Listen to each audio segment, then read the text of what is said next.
afternoon, everybody. I'm glad to be joined by Senators Stabenow, Kelly, and Warnock, who all worked really hard to bring forward this historic and momentous bill. We will look back on history and say this was a time when America really realized its responsibility to stay the leading economic and national security power in the world. It's a very, very significant bill. It will have effects on our children and grandchildren, and we're very proud that we have moved forward. As you know, the Senate took a major step forward on the CHIPS and Science Bill. We're calling it the CHIPS and Science Bill, after many different names. This is the final name. I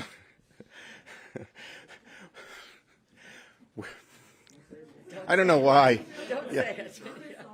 We're on track to finish the work on this bill, the CHIPS and Science Bill, before the end of the week. It's a major step forward for our economic security, our national security, our supply chains, and, as I said, America's future. I feel this bill so passionately. It's not one of these things that, people immediately say, oh, yes, we must have that done. But it is something we must have done. And I want to be clear, the proposal we're passing this week contains the majority of the key science and innovation measures that the Senate passed last summer, making historic investments in scientific research and take direct aim at our nation's chip crisis. Alongside the bipartisan infrastructure and jobs law and our present bipartisan gun safety law, among others, it is one of the most consequential bipartisan achievements of this Congress. It didn't come overnight. This has been a long time coming, but something that's so significant as this often takes a long time to come, particularly when it deals with the more arcane areas of science like quantum computing and artificial intelligence. Crucial that we stay the leading country in the world in those for our future, but not on the tip of everybody's tongue. It did, as I said, in 2019, I approached Senator Todd Young with a proposal that we called Endless Frontiers. And I said, let's work together, because I knew he cared about this. We had talked about it in the gym, about science and innovation. So we drafted the first iterations of of the policy that we're passing this week, the Endless Frontier Act. Later on, we joined with Senators Cornyn and Warner to push for the CHIPS Act as part of the NDAA to address the nation's growing chip shortage. And one of the tremendous leaders on that was Senator Kelly, who realized how important manufacturing chips in America was to the country, but also to his home state of Arizona. We all knew that America faced a choice. We could continue to underfund science and innovation, fall behind our competitors, chief among them the Chinese Communist Party, or we could tackle the challenges head-on, unleash the next wave of discovery and scientific achievement. I said to my caucus at lunch today, our grandchildren will be holding good, high-paying jobs in industries we can't even imagine because of what we are doing right now. Just as investments in DARPA and NSF created the Internet and made America the tech leader in the world, just as investments in NIH created the pharmaceutical industry, which is the leading industry in the world. This will happen because we're in 10 different areas many times over. So I really feel so passionately about this legislation. In February 2021, in the midst of the second Trump impeachment trial, I directed our chairs and members of the relevant committees to start pulling together a legislative package to outcompete China and create new American jobs, with Endless Frontiers serving at its core. We made a commitment for both sides to work together. The Senate spent 3 weeks with lots of amendments, you may remember, because it was back in 2021, June of 2021, to pass the bill with overwhelming bipartisan support. And now, a year later, the legislation we're passing this week has many of the important measures that we worked on last summer. The core of the science provisions is Endless Frontiers. For instance, last year's bill secured historic investments for science and innovation and to build new tech hubs around the country, in parts of the country, not San Francisco or Boston or Austin or New York City, but places that have a great potential to become tech hubs but haven't been able to. Places like Buffalo in upstate New York or Indianapolis in Indiana and many other cities like that. Last year's bill offered tens of billions of dollars to encourage American manufacturing and R&D in chips. This bill does that too. Last year's bill helped provide funding to build wireless communications supply chain to counter Huawei. This was a passion of Mark Warner, that we couldn't let Huawei, with Chinese government influence, be the main internet provider, the wireless communications provider of the world, and this bill deals with that as well. So it is vital. And that's why from the defense industry and intelligence industry to the science community in the universities and in the companies, all the way to the car industry and the appliance industry, so many people understood how important this bill has been. I firmly believe this bill will reawaken the spirit of discovery, innovation, and optimism that made America the envy of the world and will continue to do so. Because of these investments we are making, America will be where we make the next America will be the place where the next transformational breakthroughs in industry and science are made. Senator Stabenow. Well, thank you so much. This is an exciting week, and I first want to thank Senator Schumer, who really was the visionary in bringing this forward, and Senator Kelly, Senator Warnock for their efforts. So many of our colleagues who really got us to this point. Coming from Michigan, I have to say, the home of Henry Ford and the first revolution on manufacturing and industrial economy, and Thomas Edison, who was also from Michigan and created the light bulb. We are now in a position to see this next generation of exciting, cutting-edge, advanced manufacturing and technologies, and that's really what this is all about. I was very focused on making sure that we were making the kinds of chips needed for manufacturing, for the auto industry, for appliances, for other kinds of technology that we are making right now where we need to do that, as well as the next generation, and things we don't even know yet, as Senator Schumer was saying. We don't know. When you unleash American innovation and science, the exciting part is that we'll be back here and at some point talking about things that we can't even imagine at this point. Now, in the meantime, we're going to make sure that we are bringing jobs home, because our companies right now are competing with countries. When folks say, well, why are we doing this? Why are we going to invest working with companies to create new fabrication facilities? Well, around the globe right now, particularly in China, it's 100% government funded. Whether it is rare earth materials and batteries and electric vehicles, whether it's the fabrication facilities that, frankly, brought us to a point in a global pandemic where we couldn't get access to our chips that we need. And in fact, in the auto industry, one company in Taiwan makes over half of all the chips that are needed. And I've been saying for years, and I've had legislation saying, we need to invest in America. We need to bring these jobs home. And it finally became very clear from every angle of why we need to do that in America. And so that's what we are doing. And then we are looking to the future. We have centers for advanced manufacturing. We're going to double down on additional efforts in new kinds of centers of excellence that will create jobs. They will create scientific cutting-edge opportunities for us to move forward in new kinds of industries. So this is a big deal. This really is a big deal. And I would say that this is not the only big deal that we have passed. And I'm very proud to be part of a Senate Democratic caucus who, in the midst of a tie Senate, basically, with our great Vice President being able to cast the tie vote, we have put our heads down over and over and over again, from getting people safe vaccines, getting children to school, helping our small businesses, a huge, robust infrastructure bill that others have talked about, including the former president for years, never did anything about it. We're the ones who've done something about it. And if you look point by point by point, investing in the future for our country and investing in people and putting people first, that's what we're doing as a caucus. This bill is going to cut costs for people. It's going to bring jobs home, and it's going to strengthen our national security. And it's a big deal. Thanks, Deb. Senator Kelly. From the Great state of Arizona. Great to see everybody today. Good afternoon. So, America, we invented the microchip.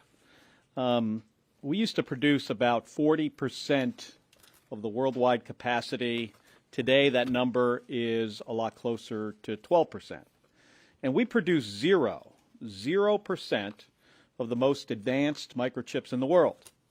And that means we depend on supply chains that are based overseas and are vulnerable to disruption.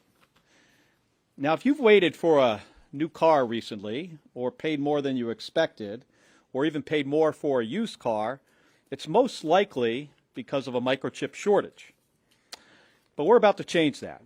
So over a year ago, Senators Warner, Young, Cornyn, and I started hammering out an agreement to fund the Chips for America Act and bring microchip manufacturing back to the United States. And it's taken a lot of work to get there, but we're finally going to get this done tomorrow. And here's what it means. It means lower costs for everyday products that depend on microchips. It means we can stay ahead of China and that we won't rely on them or other countries for our microchip supply. And finally, it means tens of thousands of jobs in places like Arizona, which is already becoming a hub for microchip manufacturing. Now, Intel has announced a big expansion in Chandler, Arizona. And the Taiwan Semiconductor Manufacturing Company has broken ground on their first American facility in North Phoenix. I visited the facility just a couple weeks ago. And that fab, that first one, is going to produce the most advanced microchip ever made in the United States. And these investments are only made possible by this legislation. And because we were able to also add our Bipartisan FABS Act, we will continue to attract this type of investment in the United States in years and decades to come. So this is really just the beginning. This is incredibly important, but also incredibly exciting for our country and for the state of Arizona. Thank you.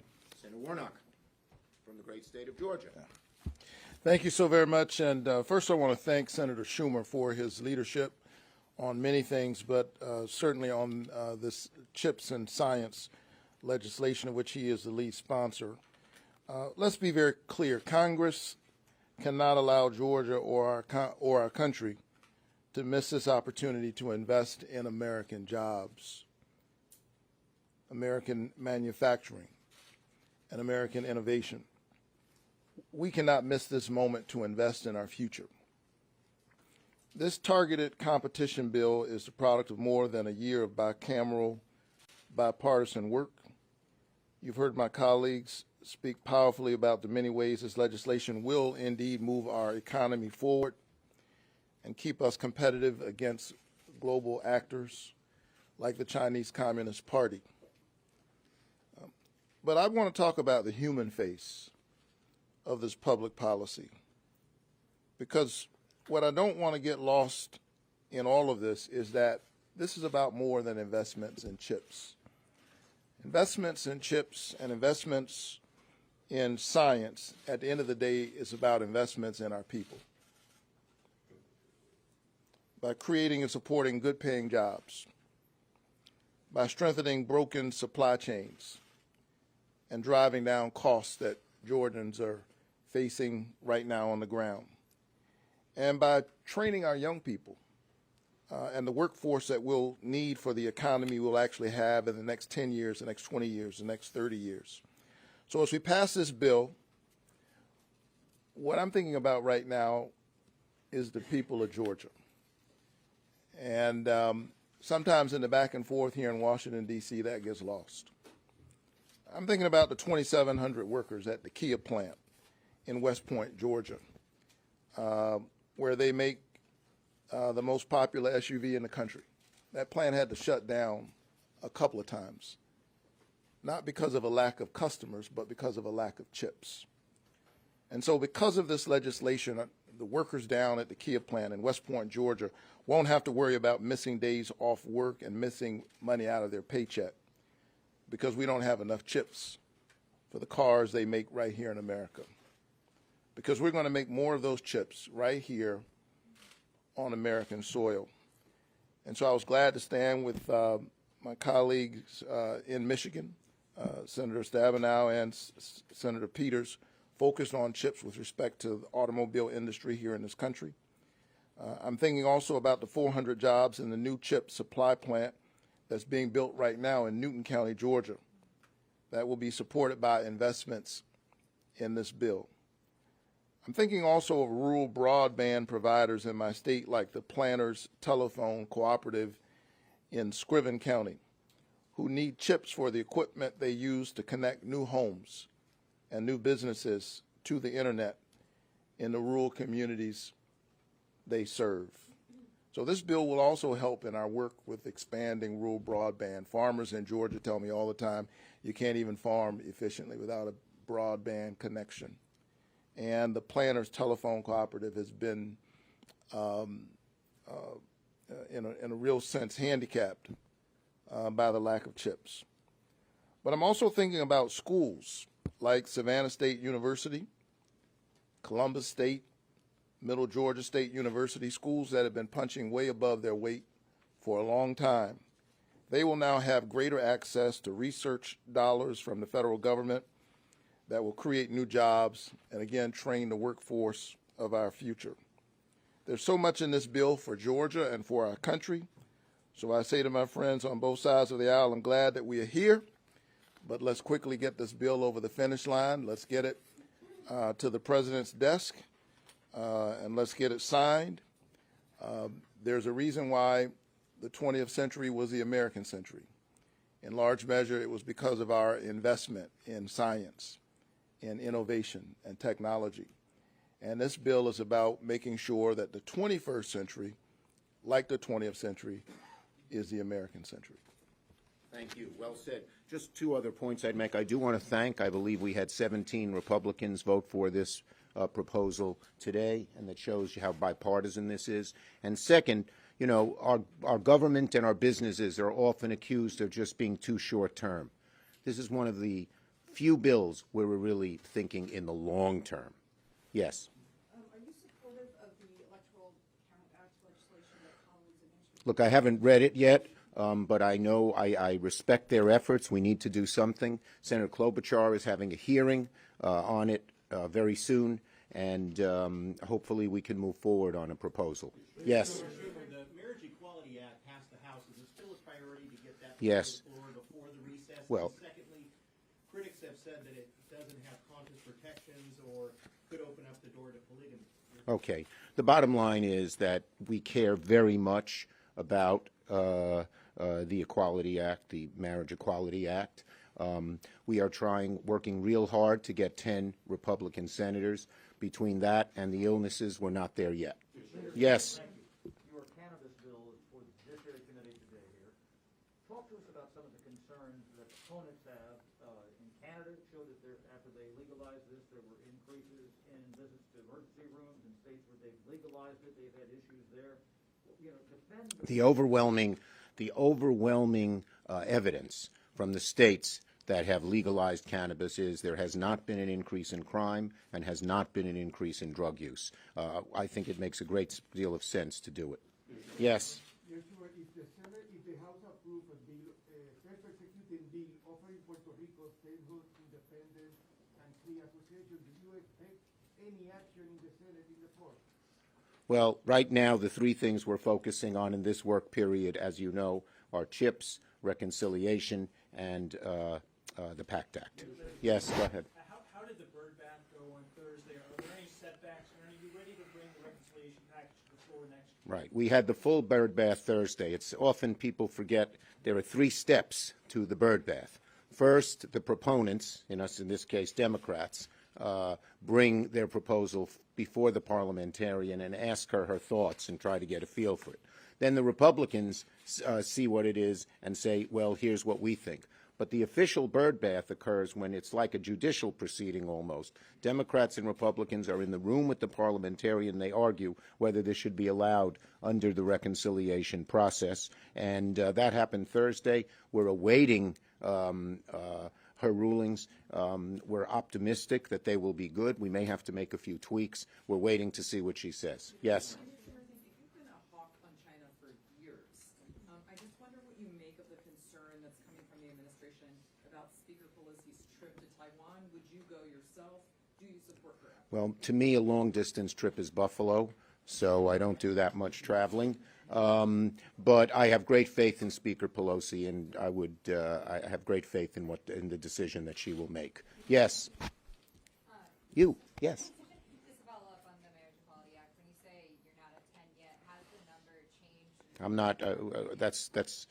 I'm not going to get into any specific numbers. We have people who are doing counting and working hard to try and get it done. Burgess. Do you believe President Biden should run for a second term? I have said if he runs, I'll support him.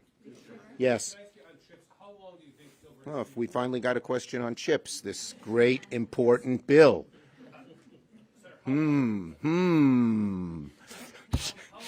it'll take to actually get new fabs under production as a result of it? Look, there's a huge demand for chips, as Mark Kelly and Raphael Warnock and Debbie Stabenow can tell you.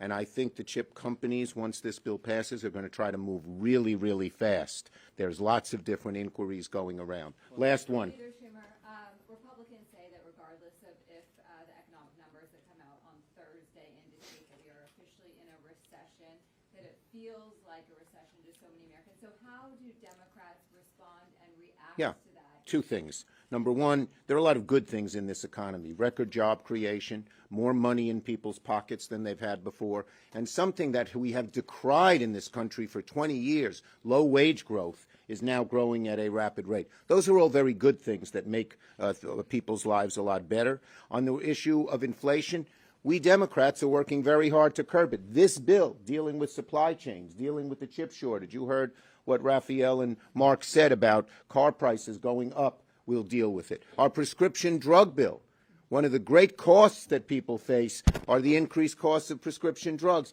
We will deal with that. And so we're dealing with people's costs and believe that the public will see that we are on the side of reducing costs and getting inflation lower. Thank you, everybody.